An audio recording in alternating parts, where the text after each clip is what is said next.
Mhm. Good morning, people.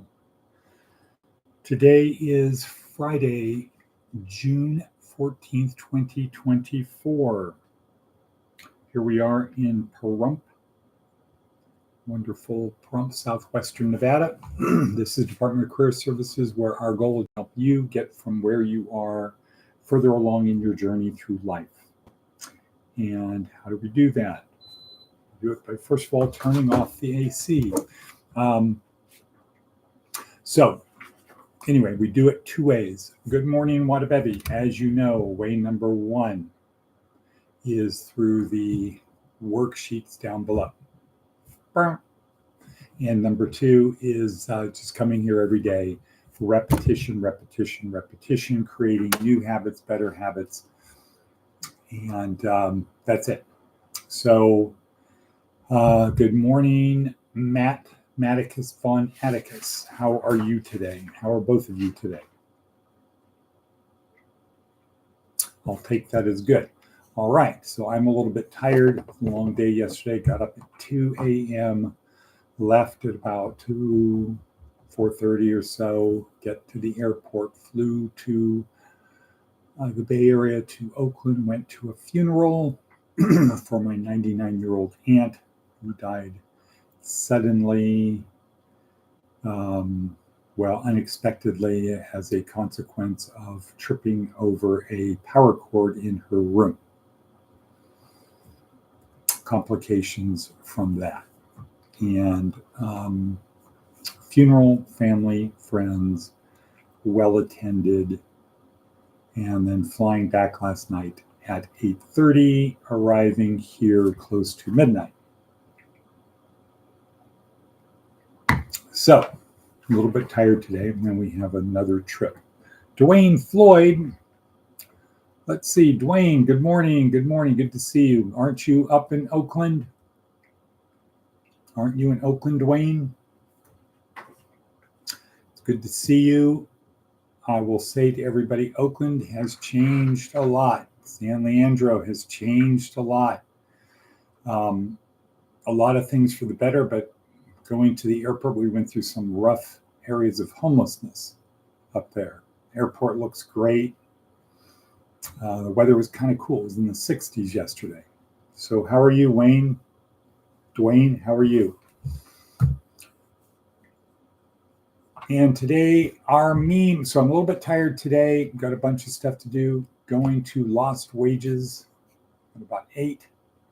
Going to check out the new property, see if the power was finally turned on, because we've got women that want to move in there. So cool, good, yeah, right.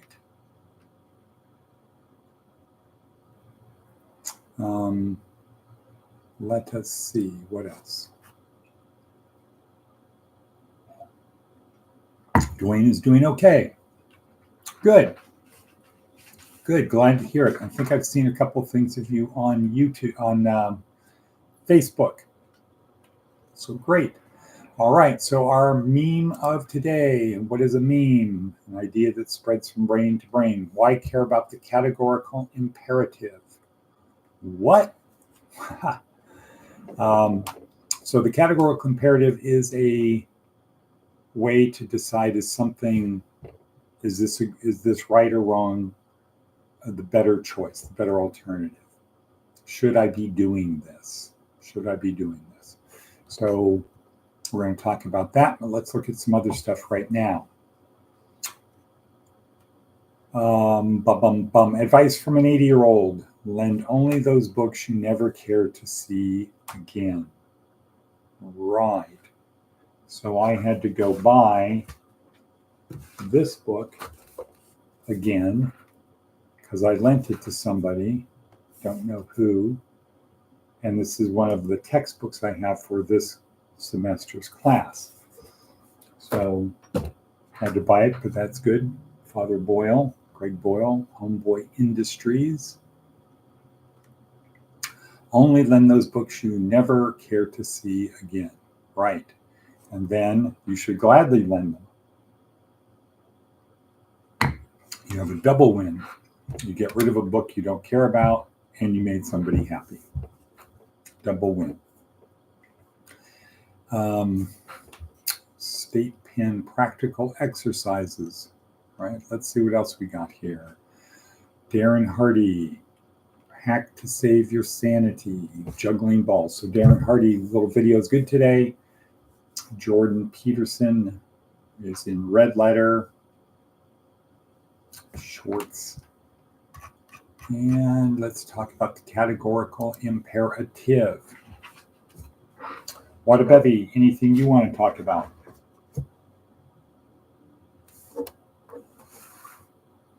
Anything you want to talk about? What a bevy, how are things in Moginia? Okay, Matticus von Atticus, anything on your end?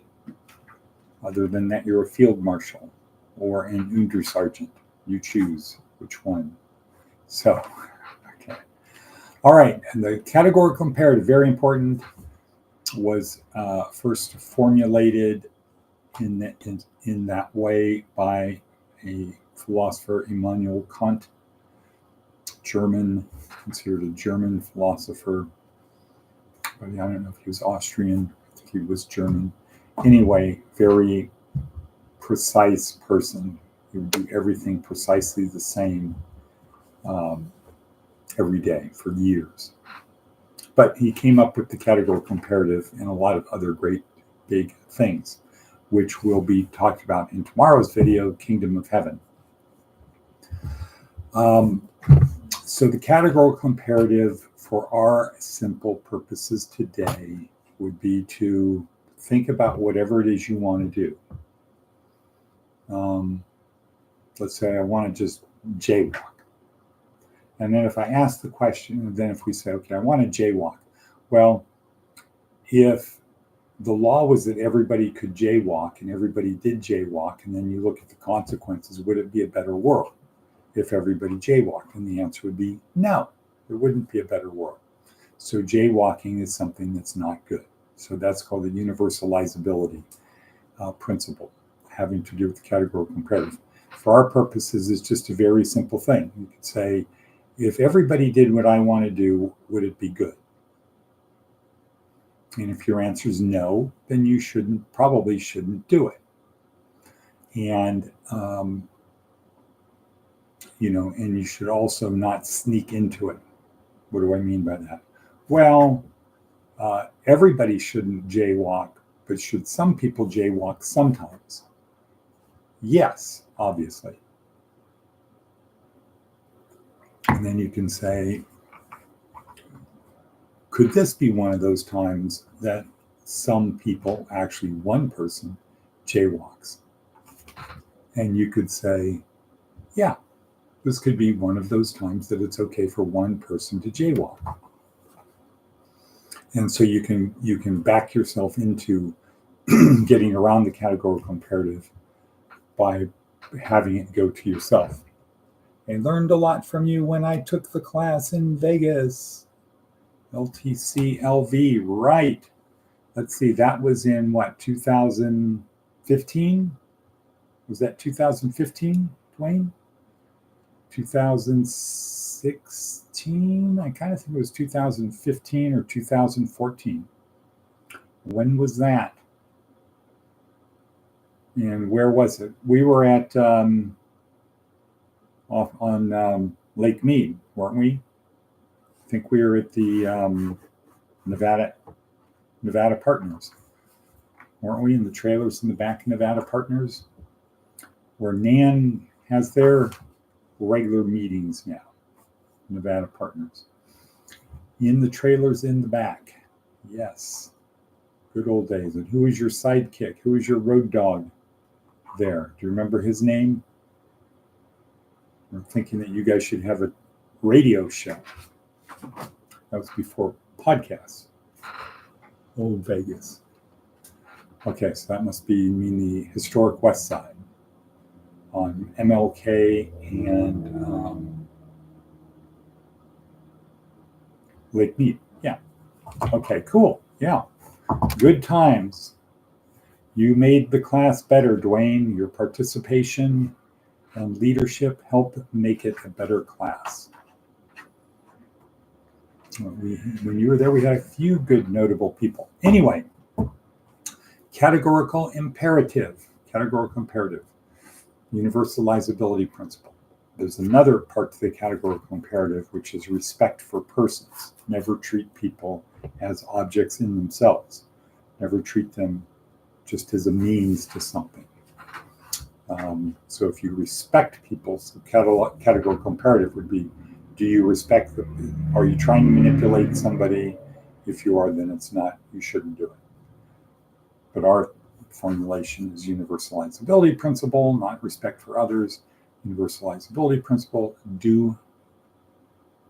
is what you want to do. If everybody did what you wanted to do, would the world be a better place? Now, we try to run the program under that principle. So if one person doesn't have to do something, then why should everybody else do it? And that kind of works. But it has to be cookie cutter. So let's see, what else we got here? What else we have in our worksheet? The important worksheet for the day. I think we maybe will look at, Inc. Magazine, good one. Red flag rules and replays. Game-changing practices to elevate team performance. Make the move from leadership to teamship. So there's a good article in Inc. Magazine, short little article there. That's a good one. Here's a good one from Seth Godin. Then we're going to wrap up because it's a busy day. Matt, we're going to be meeting at the usual Carmelio's. Let's say 8:15. Okay, Carmelio's 8:15. Boundaries and limits. They serve different purposes. So you've got boundaries and you have limits. The fence near the train tracks is a boundary. You can go near it without risk. The electrified third rail, on the other hand, is a limit. If you touch it, you're done. So for Dwayne, we can think about BART, right? As the electric train.